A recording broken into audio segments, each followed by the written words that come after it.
a little easier to teach the guys this week, coming off a weekend that you had? Maybe the guys in a better mood and more receptive to learning? You know, it's funny, and I said, Chris walked in, but I said it to him.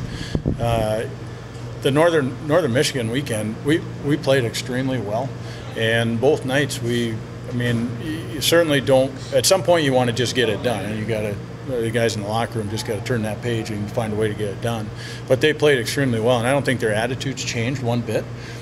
Coming back right away with practice, and we didn't have to get on them. We didn't have to do anything different. If anything, we had to ease up a bit.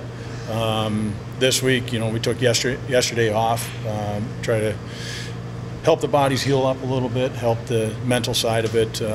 Maybe, you know, this is a long time of the year. End of January, early February is always a long time of the year. So our guys were real sharp today.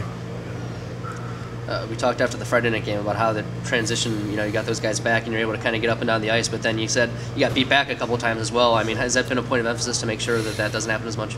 Yeah, I mean, our guys, for the most part, they do a great job with that. So, I mean, we don't have to harp on that very often. Listen, we only gave up 10 scoring chances one night and 7 the other night. So, and that was very similar up at Northern. So we've done a good job away from the puck, and defensively they've put ourselves in a good spot. Offensively, it's been nice because we've had 18, 17, 34, and 32 scoring chances. And generally, and I've told you guys that generally you get 15 or more, you're doing okay. But generally, you don't get towards 20. So it was fun to watch that on video. It certainly is. What are the challenges that Notre Dame present to you? Well, their depth. Obviously coached very well, but they're high-end blue-chip players. I mean, you look up and down their roster and how many of those guys have been NHL draft picks. A lot of guys going to play in the NHL. They've got a blue-chip roster and very deep.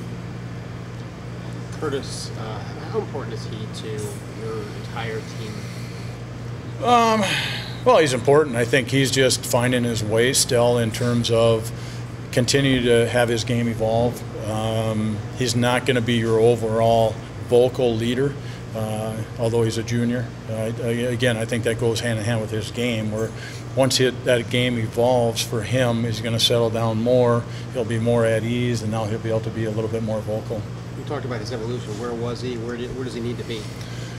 Well, I think he has to understand his strengths. His strengths are his puck skills, shooting ability, his skating ability, and he can play all day. I mean, he literally could play 40 minutes of a 60-minute game and have no issue.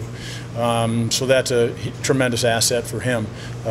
Play away from the puck so he doesn't get so focused on the puck. That's something that we've talked about a lot, and good stick position. And if that comes, he's a New Jersey draft pick, and certainly they're not going to look at signing him until that he's pretty solid defensively.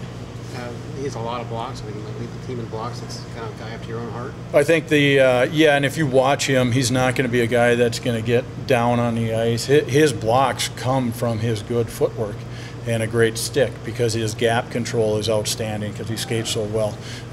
You know, I used to like blocking shots, but I was a terrible skater, so I had poor gap, so I had to block a shot.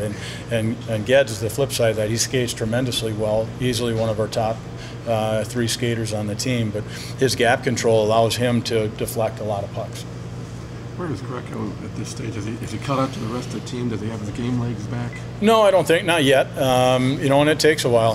You know, a little bit easier for a forward to sneak in there after being out for half a year and kind of mix in and blend in with the other 11 players that are in the game. Defensemen, it's a little bit more difficult to fine-tune their game, but I would say Grex is probably close to 80–85%. Coach, could you talk again about the kind of the first period explosion on Saturday night, what that did for your team? And when we talked to you last week, it was almost like you sensed maybe not that was coming, but that something good was coming offensively. Well, I mean, again, it feels like that's been the case for a long period of time here. That and we talked about with our team that we felt the bubble would burst at some point. Continue doing what you're doing, don't stray from it.